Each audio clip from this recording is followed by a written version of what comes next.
Hi, இங்கே பார்த்தீங்களா? KitKat win ஏதோ கிராண்ட் ப்ரைஸஸ்லாம் போட்டிருக்கான் இதுக்கு. இந்த கிட்கேட் இங்கே பார்த்தீங்களா? இப்போ ஸ்கூல் ஸ்டார்ட் ஆச்சுல்ல, என் பசங்களுக்கு அவங்க ஃப்ரெண்ட்ஸ்லாம் கொடுத்த கிஃப்ட்டு இதெல்லாம். ஒரு ஃப்ரெண்டு இந்த மாதிரி சாக்லேட் கொடுத்துருக்கா. என் பொண்ணு அதை சாப்பிடாமல் எடுத்துகிட்டு போயிட்டு ஃப்ரீசரில் வச்சிட்ருக்கா. இதை பாருங்கள், உடையவே மாட்டேங்குது. சவுண்ட் கேட்குதா? சாக்லேட் கல் மாதிரி ஆயிடுச்சுங்க. ஃப்ரீசரில் வச்சுட்டு இருக்கா, உடையவே மாட்டேங்குது.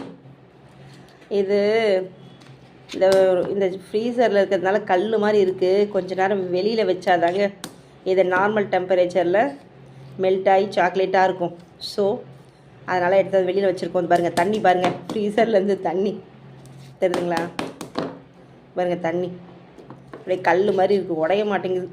பாருங்கள், அழுத்துற உடைய மாட்டேங்குது.